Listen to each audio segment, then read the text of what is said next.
A partir de agora na Showtime, I Feel Good. Saúde na rádio, com Evelise Antunes. Acompanhe nas redes, @Saúde na Rádio. Muito bem, 18 horas pontualmente, começando mais uma edição do I Feel Good, Saúde na Rádio. E hoje a professora Evelise Antunes recebe Mirela Prosdóximo, conselheira de administração e especialista em diversidade e inclusão, para um bate-papo essencial sobre acessibilidade, representatividade e construção de ambientes mais inclusivos. Com uma trajetória marcante, Mirela atua há mais de 20 anos na promoção dos direitos das pessoas com deficiência, fundadora do Fórum Permanente de Luta da Pessoa com Deficiência. É também ex-secretária dos Direitos da Pessoa com Deficiência de Curitiba, Paraná, idealizadora da campanha Esta Vaga Não É Sua, Nem por um Minuto, premiada nacionalmente. Ela atua na Adaptare Consultoria, promovendo diversidade, equidade e inclusão. Ela é tetraplégica há 33 anos e usa sua vivência para transformar realidades. Boa noite, minha querida professora Evelise, tudo bem? Boa noite, Rogério. Tudo bem, obrigada. Tudo certinho, tudo bem. E só complementando, Evelise, o ouvinte que tiver alguma pergunta, pode enviar para o 12, que é o nosso código de área, 99687-8110. Repetindo, 12 99687-8110. É com você. Obrigada, Rogério. Boa noite a você que nos acompanha na Rádio Showtime ou depois no YouTube. Quero dar as boas-vindas à Mirela Prosdóximo. Uma satisfação enorme recebê-la aqui no Instituto Federal do Paraná, para o I Feel Good. Já fiz outras tentativas. Obrigada, eu que agradeço o convite para estar aqui. Obrigada, Mirela, pela tua presença, pela tua representatividade. A gente estava vendo, Rogério, conversando aqui agora há pouco, que eu a conhecia há mais ou menos 20 anos. Então, agora que eu estou falando, há mais de 20 anos ela atua, eu estava bem no começo dessa atuação na área da pessoa com deficiência, e que bom esse reencontro, né? Acho que a gente... Tudo bem, a gente, né, há 20 anos a gente tinha acabado de nascer, viu, Rogério? Exatamente, eu também. Há 20 anos eu era um bebê. Éramos criancinhas ainda. Rogério, voltou a compartilhar o nosso telefone para as pessoas participarem e mandarem suas perguntas. Ah, sim. O 12, né? O nosso código de área, né? 12 99687-8110. Repetindo, 12 99687-8110. Evelise. Beleza, obrigada, Rogério. Bom, gente, mande suas perguntas, porque estamos aqui com essa celebridade. Que é realmente uma mulher muito poderosa, empoderada, linda, inteligente, e realmente faz toda a diferença com relação quando a gente vai falar dessa discussão da política, né, da pessoa com deficiência, pela sua trajetória, e pelo que vem pela frente. Né, Obrigada, Eve. A gente falar de acessibilidade, representatividade, construção de ambientes mais inclusivos. Eu acho que eu começo te perguntando, né, porque eu falei, há alguns anos atrás você veio aqui no IFPR e eu estava te contando das poucas conquistas que a gente conseguiu ter com relação à acessibilidade, mas talvez a gente possa explicar para o nosso público, para as pessoas que estão ouvindo, o que é acessibilidade, em termos talvez seja comum, né, a gente está ouvindo, mas talvez... muitas pessoas não sabem a quantidade de coisas que abrangem, né, a acessibilidade.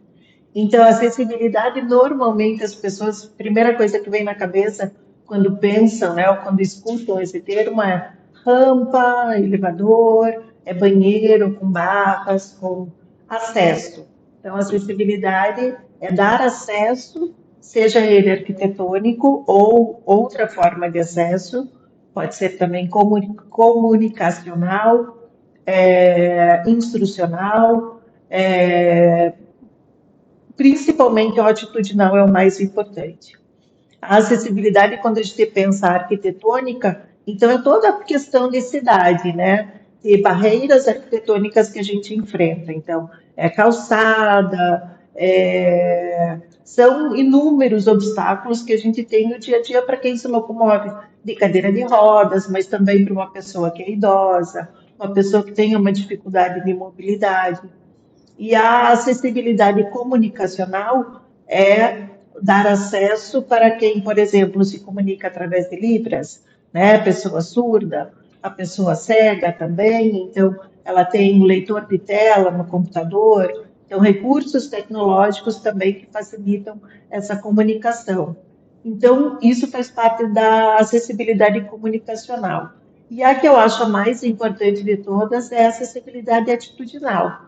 É saber como se comunicar, respeitar, lidar com a pessoa com deficiência, né? Não é tratar como coitadinha a pessoa com deficiência, que isso, né, acontece ainda hoje, mas menos ainda bem, mas é você saber lidar com as pessoas. Então, de que forma que você vai se comunicar com uma pessoa que é surda, de que forma que você pode oferecer ajuda para uma pessoa. Então, tudo isso faz parte da acessibilidade atitudinal. Pelo que você disse, parece que tivemos alguns avanços, né? Sim. Eu consigo te dizer, assim, com relação ao IFPR, a gente sempre teve cotas de inclusão, mas hoje eu vejo muito mais pessoas com deficiência, com diferentes deficiências, dentro da instituição de ensino. Elas estão alcançando níveis, né? A verticalização do ensino, nível médio, nível superior, ensino técnico, que é muito diferente de quando eu ingressei aqui há 15 anos atrás. Sim, avançou muito. Eu também, né? Eu fiz a faculdade, eu entrei em 2002. Acho que eu era uma das únicas, ou pouquíssimas outras pessoas com deficiência que estavam na universidade. E tudo isso acontece por essa falta, né, de acessibilidade, tanto arquitetônica como atitudinal, a comunicacional, que assim restringiram o nosso acesso à escola, à universidade, a tantos outros espaços de representatividade durante muitos anos. Então, a partir de 2020, por aí, a gente vê assim, uma participação muito maior das pessoas com deficiência, primeiro por um conhecimento maior das leis, dos nossos direitos, pelas próprias pessoas com deficiência e também pela sociedade geral, né? Então, sabe que discriminar é crime, então tratar dessa forma capacitista. Capacitismo é forma discriminatória de tratar a pessoa com deficiência. Então, a sociedade também hoje em dia conhece, né? Grande parte das pessoas respeitam, mas a gente ainda vê, né? Muito desrespeito, muito capacitismo, as pessoas achando que a pessoa com deficiência não tem capacidade de ser produtivo, de ser uma pessoa que seja referência, né, em áreas.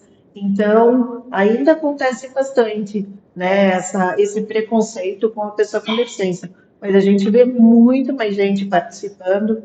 Então, as pessoas com deficiência também conhecedoras dos seus direitos e vão em busca, né, de uma qualificação, de estar na universidade, de poder contribuir mesmo para a sociedade.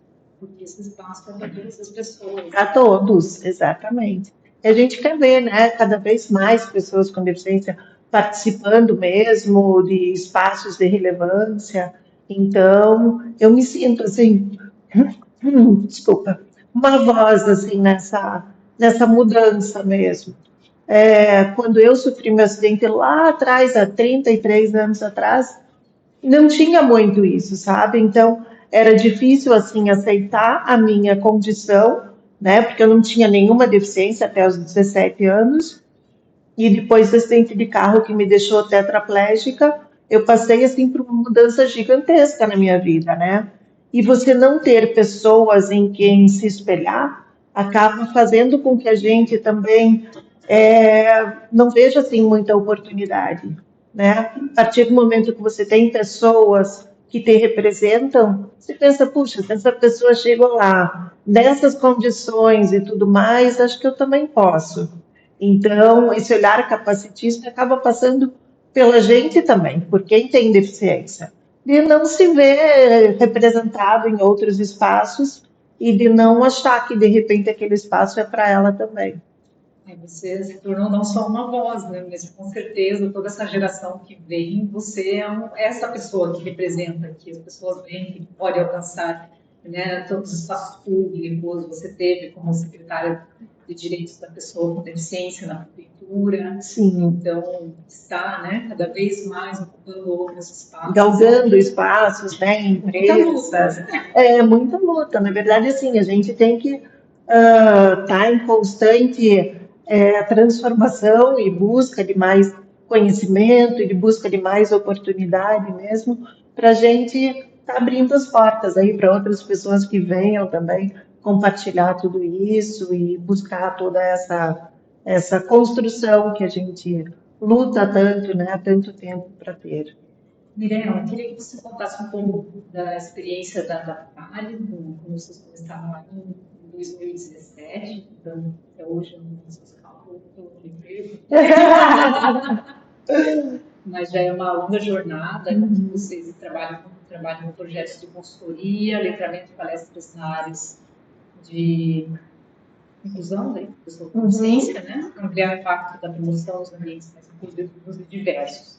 Então, além de cotas nas empresas, elas deveriam contratar pessoas com deficiência. Isso. Esses dias eu escutei uma coisa que eu fiquei muito chocada, que disse que tem uma escola que as empresas, elas, em vez de contratar a pessoa, elas pagam para a escola dar uma bolsa de formação, não vou falar o nome, se você já sabe qual é, para dizer que a pessoa ela não estava preparada para assumir aquela vaga.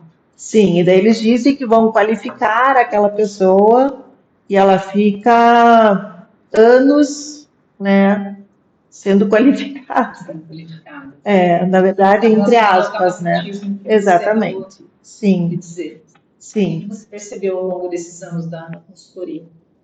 Então, a empresa ela é até mais antiga. 2017 a gente mudou um pouquinho o quadro. Eu sou sócia na Adaptare desde 2007. Foi em seguida que acabei a faculdade, fiz um intercâmbio para os Estados Unidos e a gente vendo assim essa diferença, porque nos Estados Unidos, mesmo lá atrás, há muitos anos atrás, a gente já via uma representatividade maior de pessoas com deficiência participando, seja em empresas ou lugares de cultura. A gente vê mais pessoas com deficiência assim, saindo de casa, mesmo lá 2007, por aí 2010.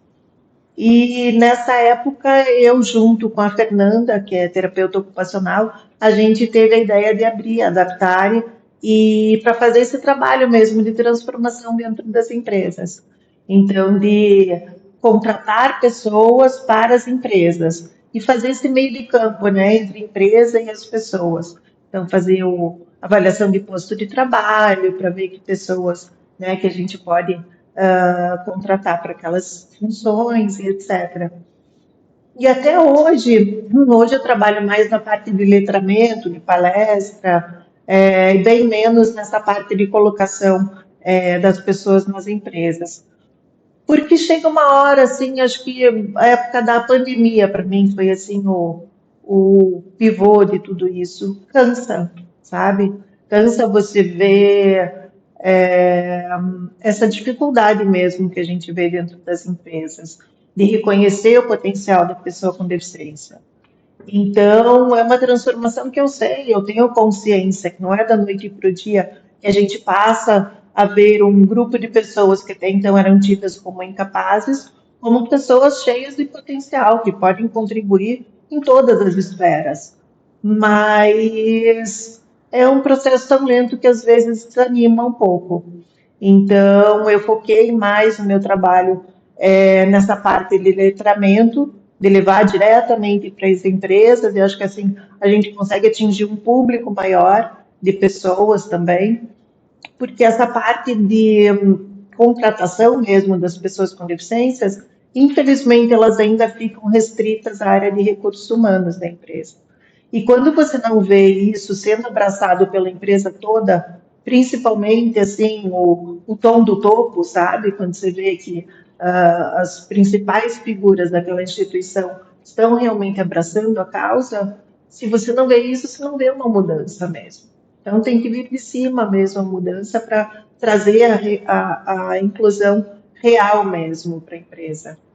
Então, a Adaptare acaba sendo assim um veículo para a gente levar um pouco mais de conhecimento, de qualificação, de letramento mesmo para as pessoas, em busca dessas oportunidades mais igualitárias.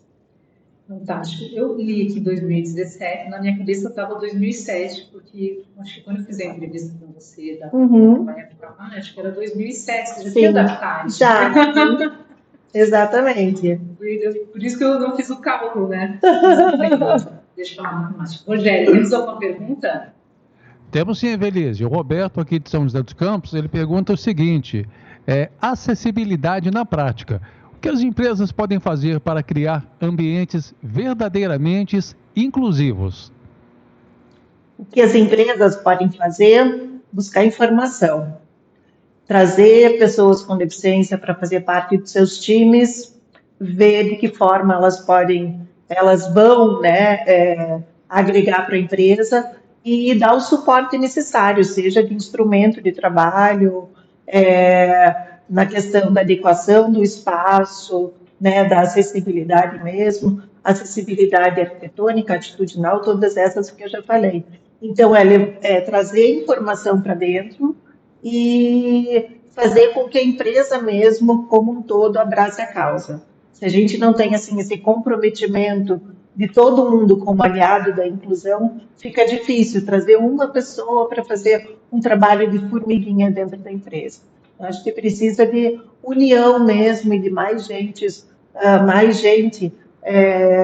participando, né, dessa busca por inclusão. Obrigada, Roberto, pela pergunta e muito interessante isso que você fala, né, Mirela, que todos têm que estar cientes, né, conscientes, entenderem. E cada um fazer a sua parte, né? De que forma que eu posso fazer com que essa inclusão seja mais tranquila, mais leve, mais natural, né? A gente ainda vê assim muita gente, principalmente o pessoal de recursos humanos. Ah, meu Deus, vai ser muito difícil incluir uma pessoa com deficiência aqui. É tanta coisa que a gente tem que fazer, são tantos detalhes. Na verdade, não, é tratar com naturalidade, é olhar para a pessoa, né? Não para a deficiência. A gente, lá no início do trabalho, enquanto a Adaptare fazia a colocação de pessoas no mercado de trabalho, a gente via muito assim as empresas pedindo como se estivessem num supermercado, sabe? Vamos escolher. Aqui eu quero pessoa com deficiência, mas só se ela for deficiência auditiva, porque deficiência visual aqui na empresa não dá, deficiência física também não, porque a gente não tem como fazer adequação de acessibilidade arquitetônica. Então, sabe, escolhendo assim o tipo de deficiência que eles iriam fazer inclusão. E não pensando na pessoa, de que forma que ela estava ali para contribuir. Sim, dar a oportunidade da pessoa exatamente, ser conhecida. Exatamente, já cortando qualquer possibilidade assim, de inclusão real mesmo, né? Porque isso é verdadeiramente incluir, né? Você trazer a pessoa e o meio todo se adequar e abraçar essa pessoa para ver de que forma que isso vai acontecer. E não, tem muita gente também, né, empresa que espera primeiro a empresa está toda acessível, toda adaptada. Se a gente for esperar esse momento, ele nunca vai acontecer. Porque as cidades não estão preparadas, as empresas não estão preparadas, os espaços públicos, os shoppings, etc., muitas vezes não estão preparados. Então, a gente tem que realmente botar a cara mesmo e arregaçar as mangas, sabe? Vamos lá, vamos fazer. Com certeza, está aí o incentivo e a motivação para as pessoas, né, abrirem as portas, né? Isso, e darem oportunidade. Porque pode ser muito mais fácil do que as barreiras atitudinais que as pessoas colocam, né? Exatamente. Realmente impedem uma oportunidade que pode ser muito valiosa, todos aprendem. A entender que a pessoa com deficiência é só uma pessoa. Exatamente. Uma pessoa como qualquer outra que tem ali uma característica que é mais uma das características daquela pessoa, mas não é a pessoa, né? Tem tantas outras coisas que fazem aquela pessoa ser o que ela é e contribuir da maneira que ela vai contribuir para a empresa. Então, Acho que assim, a gente tem que olhar mais para a pessoa e menos para essa característica dela. Até mesmo, não sei, parece que ainda acontece isso. A nomenclatura faz muitos anos, né? Que é a pessoa com deficiência. Sim, desde 2016 foi pela ONU mesmo, no mundo todo, o próprio grupo de pessoas com deficiência resolveu que a denominação portador de deficiência é um termo completamente errado, né? Porque a gente não porta, não é alguma coisa assim, eu estou portando aqui a minha carteira, nem o meu documento. A gente tem uma deficiência, ela faz parte da gente, né? É uma característica nossa. Então, e pessoa, porque somos antes de qualquer coisa uma pessoa com deficiência, a gente deve ser visto dessa maneira. Então, não somos portadores de deficiência, nem pessoas especiais, por mais que os especiais tenham, né, algumas mães e tudo, que ainda achem que é mais leve. Ah, meu, eu tenho um filho especial. Acontece isso de acharem. Mas a gente passou da fase, sabe, de ter que esconder. Ai, tenho vergonha que eu tenho um filho com deficiência. Tenho vergonha, né, de ter uma pessoa da família que tem deficiência. Isso já aconteceu muito, né, Ive? Já foi muito presente na sociedade isso. De esconder, de segregar, de excluir. Então, a gente quer ser reconhecido como pessoas e que a deficiência é mais uma característica nossa. O que é estatística hoje no Brasil? Quantas pessoas com deficiência? Olha, Ive, tem uma mudança no censo de 2010 para o censo de 2022, né, que foi feito em 22, muito grande. Primeiro pela amostragem que foi feita e os termos também para dizer o que é considerado pessoa com deficiência ou não. Então, lá em 2020, era considerado 24,9% da população com algum tipo de deficiência. Né? De todas essas que eu falei, a deficiência intelectual também, autismo, todos os transtornos, então era considerado 25%. Agora, no último censo de 2022, eles consideraram, através da metodologia que eles usaram, que 8,9% da população tem alguma deficiência. Então, diminuiu bastante a quantidade, mas, assim, levando em consideração números mundiais, 10% da população do mundo. Então, é bastante gente, é muita gente, né, que precisa realmente de todas essas oportunidades e para se fazerem incluídas, né, no mundo. Eu até hoje, bem sinceramente, ainda não entendi o que mudou tanto na metodologia para eles terem mudado tanto assim, né, a quantidade de pessoas de 1/4 da população para 10%, é uma mudança grande. Mas eu entendo que, assim, no primeiro censo lá, 2010, as perguntas que levavam a considerar uma pessoa com deficiência era num grau de dificuldade. Você tem de 0 a 10 dificuldade para enxergar. E daí isso era levado em consideração. Então, não é assim, mesmo com correção, eles pensavam. Então, mesmo com óculos, qual é a sua dificuldade para enxergar? Mesma coisa para andar, né, se locomover, erguer um copo d'água. Então, hoje em dia, as perguntas foram diferentes e a metodologia que foi usada é uma metodologia mais usada também em outros lugares do mundo, em outros países. Em torno de 10% é muita coisa, né? É bastante gente. É bastante gente. Precisa entender que é uma população representativa. Sim. E cadê essas pessoas, né? A gente tem que estar com eles ali no dia a dia, nas escolas, nos espaços de lazer, de brincar, em todos os espaços, né? Eu, na minha época de escola, antes de ter deficiência, quando eu via alguma criança, uma pessoa com deficiência, era assim, muito raro. Nunca estudei com uma criança com deficiência na minha época. Mesmo quando fazia faculdade, eu era uma das poucas da universidade que tinha deficiência. Então, assim, a gente vê que hoje a gente já tem uma representatividade maior, né, nesses espaços e lutando mesmo para se qualificarem e para poder entrar no mercado de trabalho, né? A função do trabalho é uma função primordial na vida de qualquer pessoa, né? Você poder se sustentar, sustentar sua família, ter as suas coisas e tudo isso é tão essencial, né? E até então as pessoas com deficiência ficavam ali excluídas em escolas especiais, segregadas. Então, a gente vê assim, uma mudança muito grande nos últimos anos mesmo com relação a essa inclusão. Até tem colegas, né? A própria Nadine, que você conheceu agora há pouco, né? Ela fala, numa entrevista dela, ela fala da dificuldade de escolas que ela colocava filha e não queriam aceitar o filho. Diziam que ela tinha mais várias, então a gente tinha esse tipo de recusa mesmo das escolas de aceitarem. Sim, de negar a vaga, né? Hoje em dia as escolas têm consciência que vai presa, é crime você negar a vaga. O Caro, aqui é minha cuidadora, a Carolyn, ela tem uma filha também sem deficiência intelectual.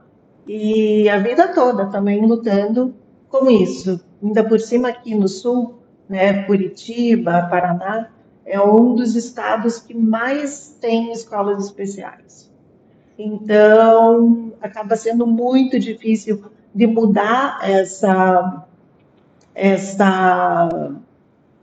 esse status mesmo que o estado do Paraná tem de escola especial, de APA e tudo isso. Não que não sejam importantes, elas são muito importantes, mas eu acho que mais importante é a escola estar ali no ensino regular, aprendendo com as outras crianças, as outras crianças sem deficiência aprendendo também com a criança com deficiência.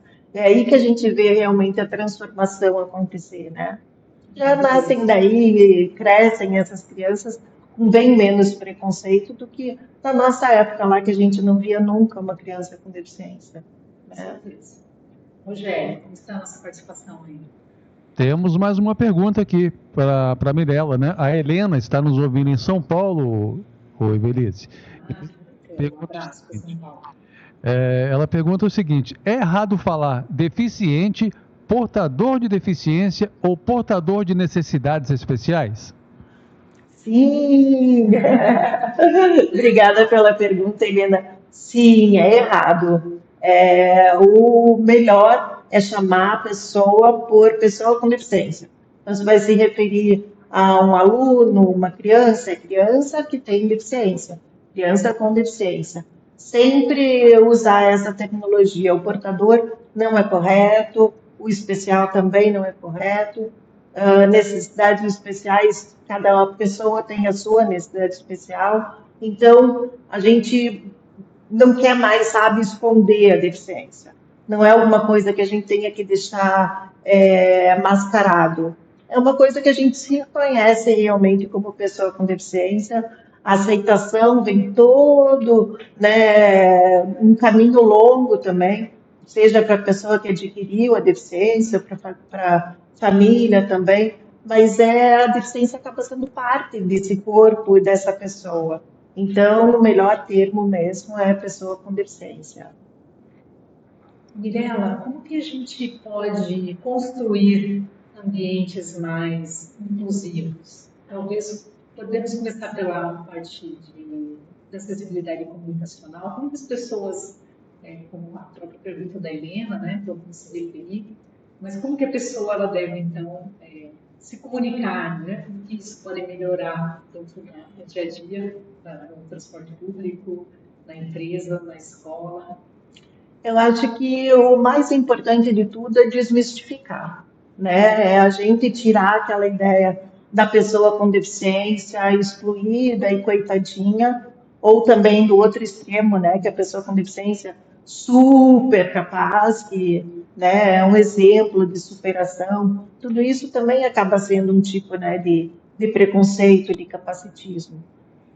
Então, o que a gente pode fazer é perguntar para a pessoa de que forma, né, ela precisa de ajuda, se ela precisa de ajuda, de que forma você pode auxiliar aquela pessoa, seja uma pessoa cega, sei lá, num ponto de ônibus, está ali esperando um ônibus, então perguntar se aquela pessoa precisa de algum auxílio, uma pessoa surda também, é você perguntar para a pessoa e tratar com naturalidade, sabe? Sem aquela de ficar, ai meu Deus, será que eu pergunto? Será que a pessoa não vai se sentir braba de repente eu estar perguntando se ela quer ajuda?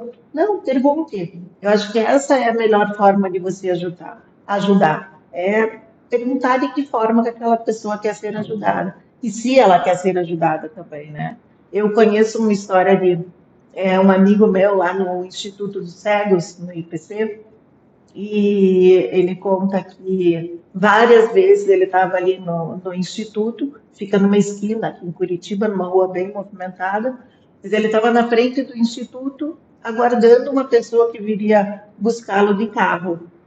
E as pessoas, mas assim, muitas pessoas faziam questão de atravessá-lo de um lado para o outro. Não, sem que ele precisasse. Ele estava só esperando o carro. E a pessoa chegava ali chacatando ele pelo braço. Eu te ajudo aqui. A pessoa não queria atravessar a rua. Então é você perguntar, sabe? Não tome como obrigatório uma coisa que é um achismo teu. Pergunta, se precisa de ajuda, se quer que te ajude a atravessar? Não, estou só aguardando um carro. Ok. Sabe? Então, acontece muito disso, né? Que é o mito, assim, aquela pessoa tem deficiência, ela vai precisar de ajuda.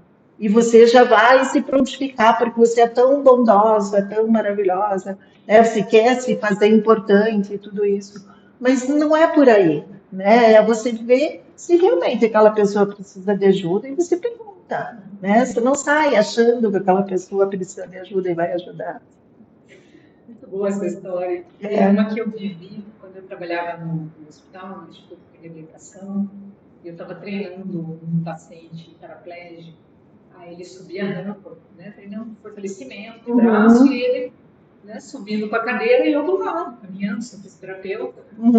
E, nossa, veio uma enfermeira muito brava comigo. Ela pegou na cadeira imediatamente e começou a empurrar ele. Eu fiquei olhando assim. Por quê?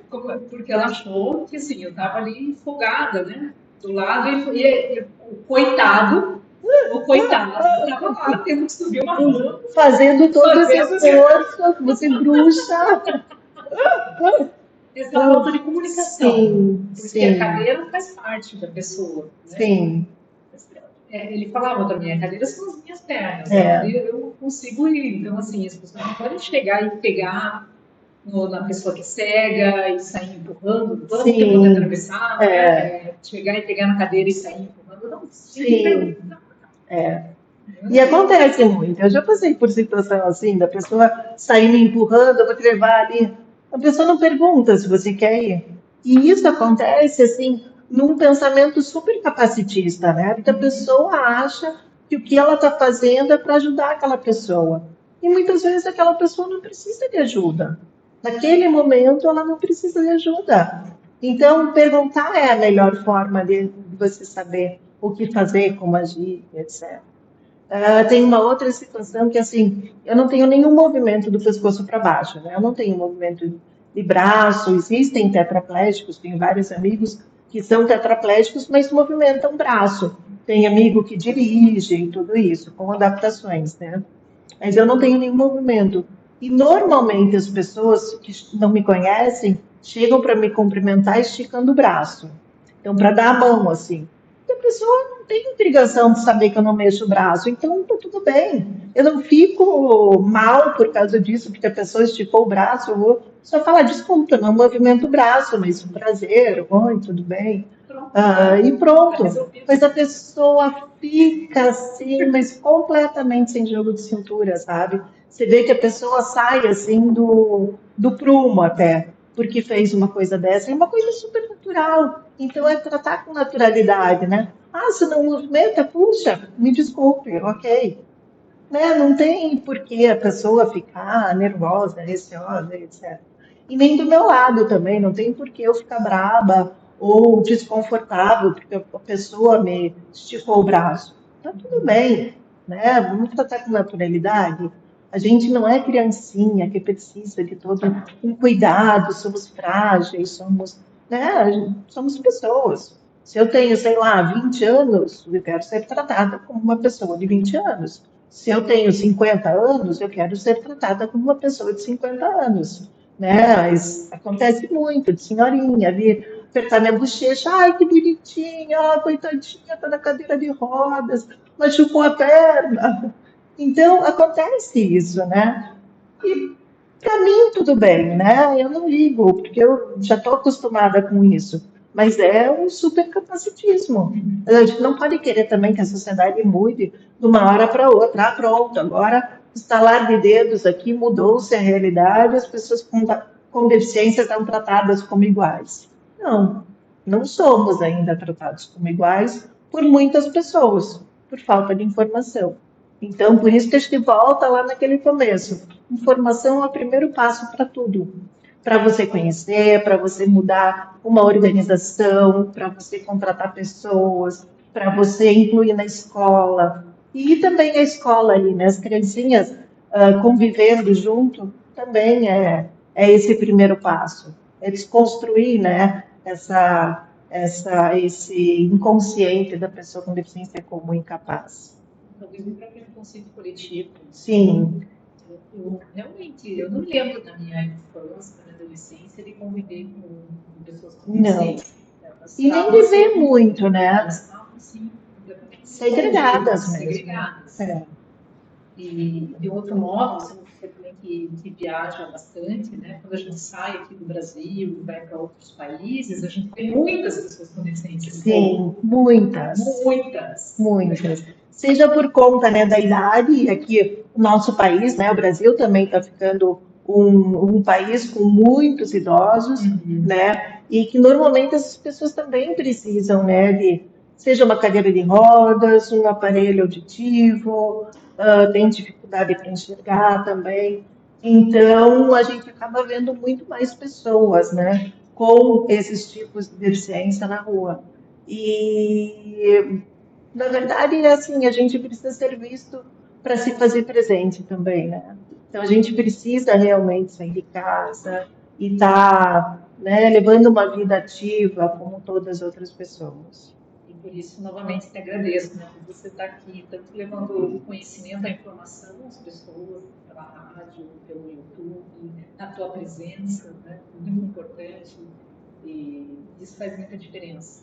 Acho que assim a gente realmente vai, né, dando passos de Sim, a gente vai mudando, né, essa consciência coletiva mesmo de pessoa com deficiência é isso ou é aquilo. Pessoa com deficiência é tudo que a gente quiser ser, né? A gente precisa realmente desmistificar, tratar com mais naturalidade, querer ter por perto, né? Ai, quem dera eu lá na minha adolescência, antes de ter um acidente, soubesse como é a vida de uma pessoa com deficiência, convivesse com uma pessoa com deficiência, né? Eu tinha muito uma visão capacitista.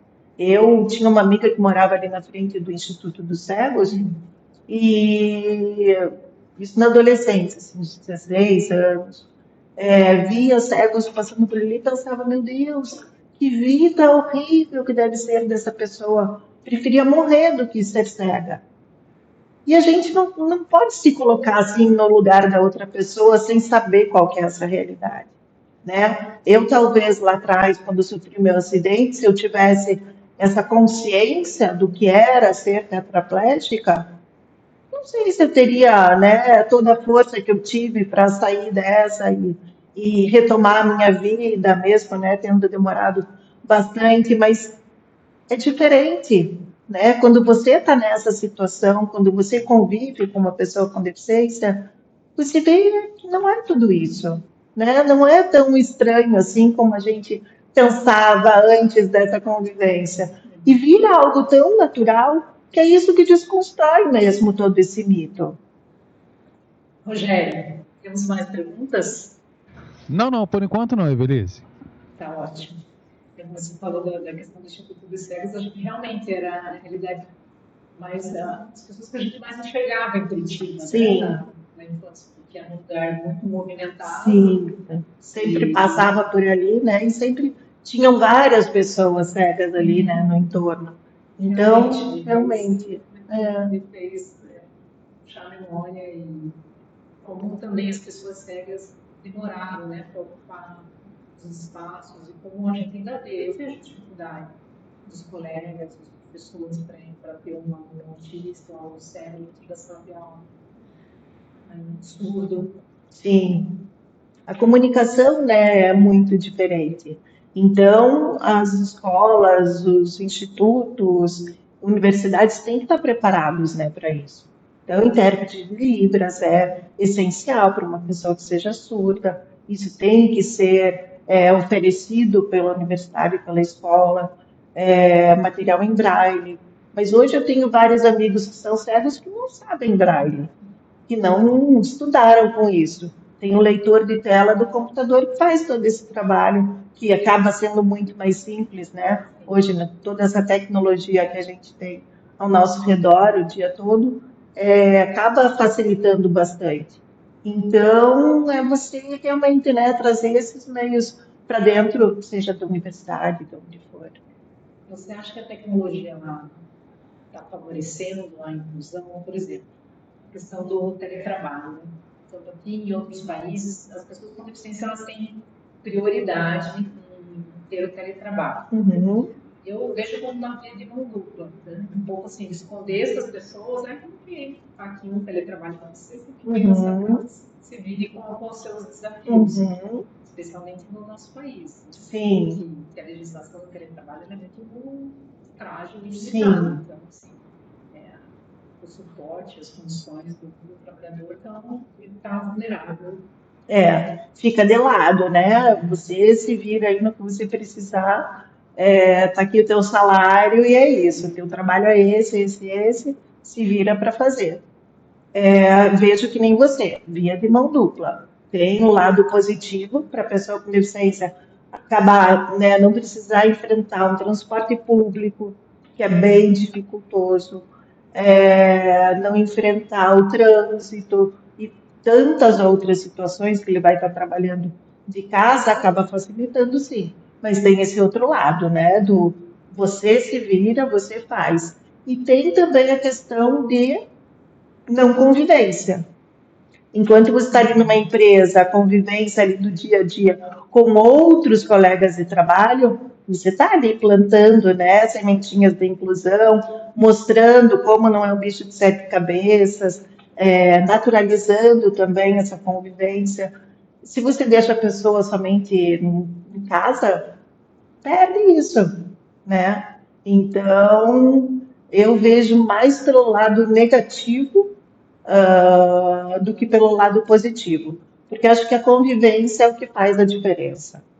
Se você deixa a pessoa só em casa, ela está excluída de alguma forma. Facilita em várias situações, né, para a pessoa, mas eu acho que atrapalha um pouco essa questão da convivência. Acho que as pessoas com deficiência participando lá, em loco mesmo, não dentro de casa. Não caladas, isoladas. Eu acho que o teletrabalho, né, tem vantagens, desvantagens. Estudo isso há bastante tempo, mas principalmente deixar de conviver com as pessoas que são diferentes, né? Não só diferentes na questão de ter uma deficiência ou não, mas politicamente, dessa riqueza que é a gente poder ser cidadão. Exatamente. Né? Desenvolver a tolerância, o respeito.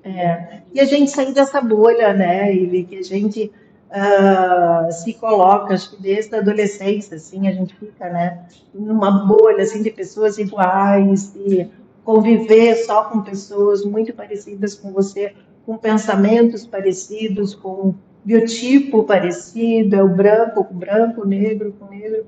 A gente precisa, né, dessa mistura toda, né? Isso é diversidade, é uma riqueza tão maior, né, quando a gente tem, assim, grupos diversos, com pensamentos tão diferentes também, a gente aprende muito mais, né?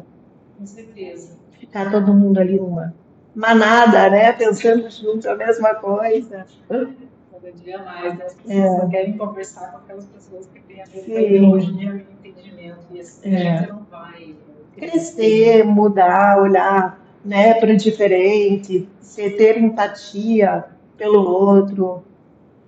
Mirella, agora eu quero falar da tua nova carreira, né? Que é conselheira de administração. Eu estava te perguntando um pouco antes, mas agora a gente pode contar para os ouvintes o que é, o que faz, né, o conselheiro de administração e o que foi esse processo de formação. Por que você escolheu mudar um pouco de área, mas não mudar tanto, né? Na verdade, continuo trabalhando, né, na área de diversidade e inclusão, mas eu fiz um curso do IBGC, o Instituto Brasileiro de Governança Corporativa, que ele forma conselheiros. Então, você estuda ali um ano, mais ou menos, para ter uma certificação e estar apto a fazer parte do board das empresas, né? É a diretoria, na verdade, o conselheiro, ele faz parte de quem cria as diretrizes, as estratégias das empresas, ajuda também na fiscalização do trabalho dos diretores. Então, normalmente são reuniões mensais, mas lógico que não se restringe somente a essa reunião mensal, né? Você tem que entrar mesmo no business daquela empresa, conhecer a realidade daquela empresa, mas dá todo o direcionamento. Então, o meu objetivo realmente é levar esse meu olhar de pessoa com deficiência, uma pessoa que teve experiência no setor público também, né? Como secretária da pessoa com deficiência, então conheço muito da realidade da pessoa com deficiência e dessa questão de a gente não pode tratar a inclusão como caixinhas separadas, né? A gente precisa pensar na transversalidade, que a deficiência, a pessoa com deficiência tem que estar incluída, seja na educação, na saúde, no trabalho, no esporte, no lazer, em todas as esferas, né? Então, é pensar assim de forma sistêmica mesmo, como tudo está ligado, e esse olhar para a diversidade mesmo, de pensar no outro, né? Isso que a gente estava falando, de como pessoas diferentes somam muito mais, né, do que pessoas pensando igual.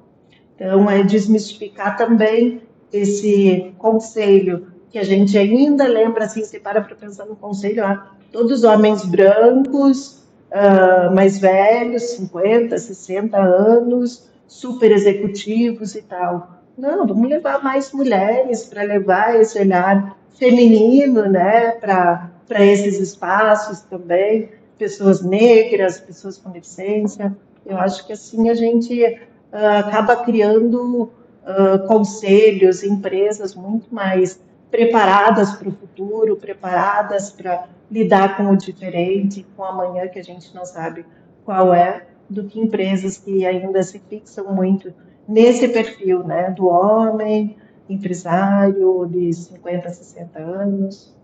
Então, levar essa diversidade.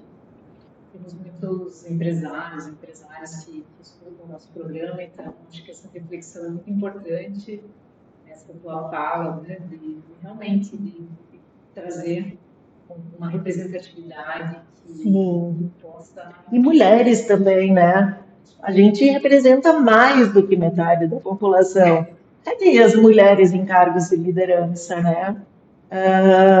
Está acontecendo, tem ainda um caminho enorme para ser trilhado, né? Tantas mulheres tão competentes e que acabam não tendo a oportunidade. Muitas vezes os homens, né, pensam a maternidade vai fazer com que a mulher deixe de lado a carreira. E não é nada disso que acontece, né? Então, acho que tem que realmente dar espaço para as mulheres estarem também em todos os espaços que elas quiserem estar e terem as mesmas oportunidades que os homens. Isso é muito importante e não é só aqui no Brasil. Dos relatórios mundiais, de empresas da Europa muito evoluída, mas infelizmente as mulheres lá também não têm assim, representatividade nos cargos de liderança, de gestão, política, e nós precisamos ocupar esses espaços. Com certeza. Se ela quiser estar. Exatamente. Eu estou muito feliz com a sua nova carreira de conselheiro de administração. Sim. Que esteja onde você estiver, com certeza você vai fazer muita diferença. Obrigada, Ivy. Eu espero ter aí um trabalho bacana nessa área, eu vou ficar muito feliz. Da mesma forma que eu me senti feliz e realizada de contribuir através da Secretaria dos Direitos e que a gente pôde fazer muita coisa pela cidade naquela época. Acho que como conselheira também vou ter esse mesmo gostinho assim de produzir, de fazer, e de pensar no próximo, de ver de que forma que a gente pode melhorar. Rogério, temos mais alguma pergunta?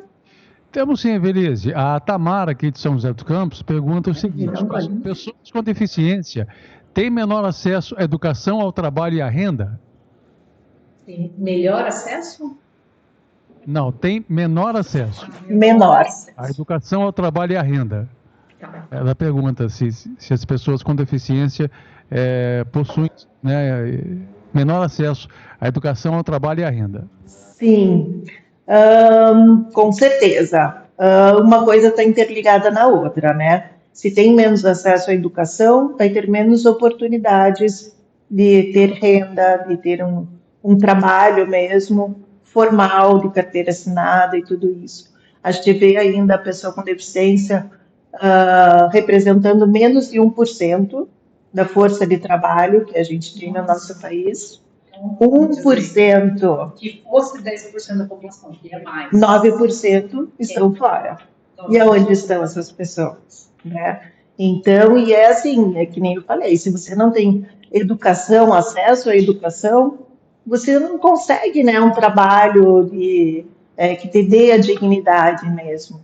Então, sim, uma coisa está interligada com a outra, e infelizmente a gente ainda vê muitas pessoas com deficiência sem estudo, sem trabalho, sem nenhum tipo de cidadania mesmo, né? Que ficam muito excluídas, muito relegadas mesmo à família e às pessoas mais próximas. Importante a pergunta. Obrigada, Tamara. E o que você vê assim com relação à política? Então, você foi secretária de Direitos da Pessoa com Deficiência na Prefeitura de Curitiba. Não sei se essa secretaria foi extinta. Sim, infelizmente, é bem triste de falar, mas assim,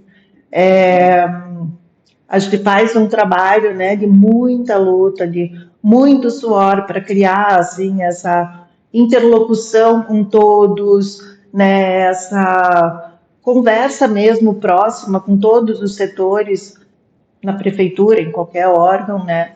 E é triste a política, né? Porque chega ali o fim daquela gestão, entra uma outra pessoa com outros pensamentos e deixam de lado tudo que foi conquistado, e independente se isso estava trazendo benefício para as pessoas que eram as usuárias, né, desses programas, mas deixa tudo de lado por conta, né, de eu não quero continuar com o nome desse prefeito que estava aqui anteriormente. Então descontinuam-se projetos que foram, né, lutas enormes para serem conquistados. Então, é triste isso, né? E a gente vê isso em todas as esferas, é no governo federal, entra uma nova gestão, muda tudo. Não pode, né? Tem que ser uma política de Estado, né? Sim, tem que pensar, né, nas pessoas, no usuário mesmo, né? Então, é triste. É triste. Acho que assim, a gente conseguiu fazer um trabalho muito legal na cidade, tanto na questão arquitetônica, assim, de pensar a cidade mesmo. Então, a gente tinha o prefeito que realmente vestiu a camisa da inclusão, sabe? Então, ele deu a diretriz para todos os secretários, que acessibilidade e inclusão iriam ser uma das prioridades da gestão. E como isso funciona, né? Então, é legal também você ver isso. Funciona quando vem de cima, né? E daí, com todo mundo vestindo a camisa, fica muito mais fácil trabalhar, né?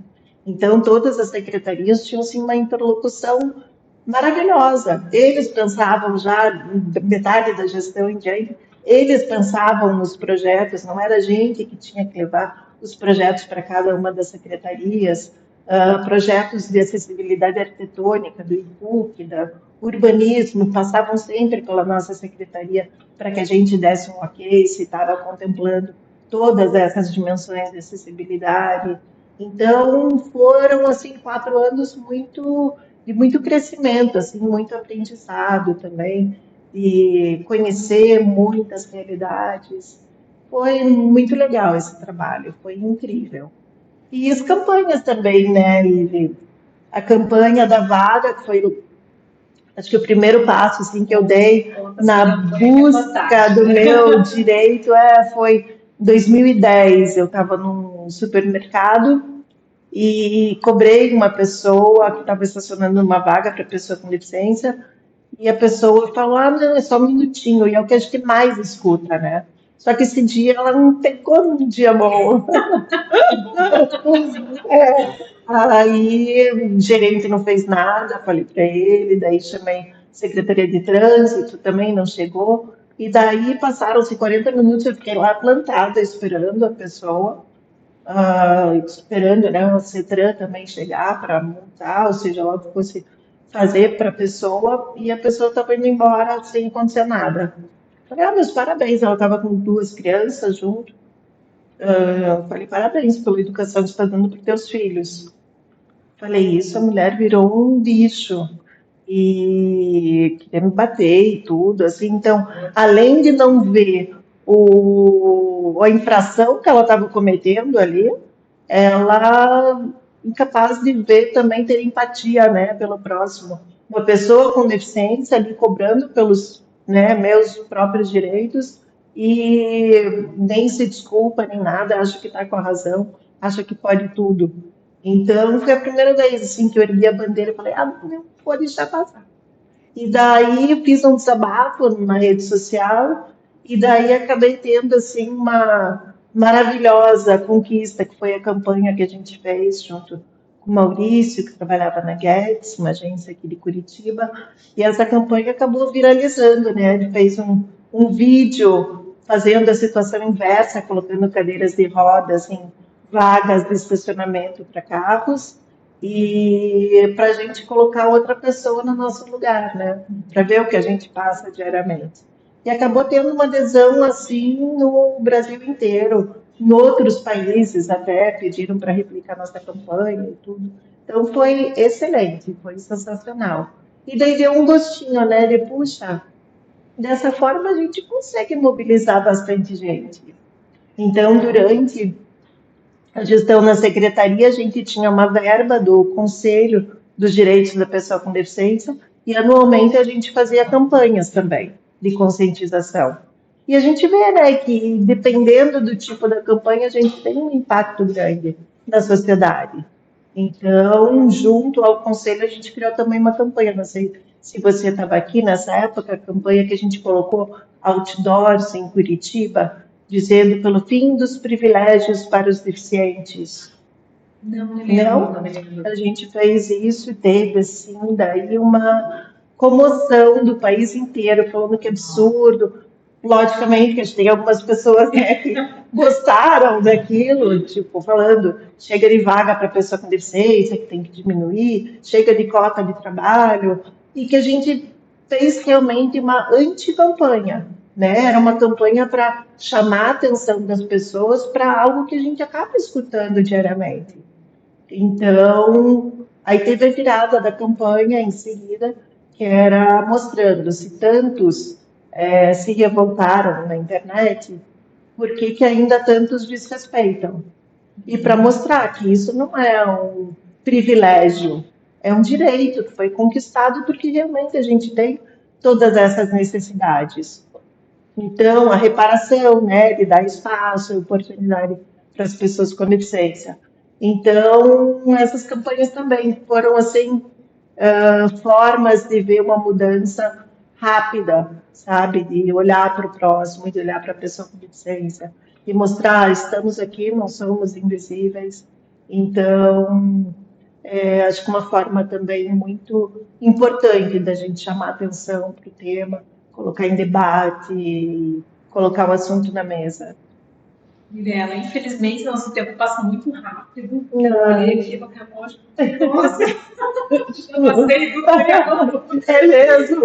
E eu quero realmente parabenizar por toda a tua trajetória de luta de representatividade, de dedicação. E realmente admiro muito você, o seu trabalho.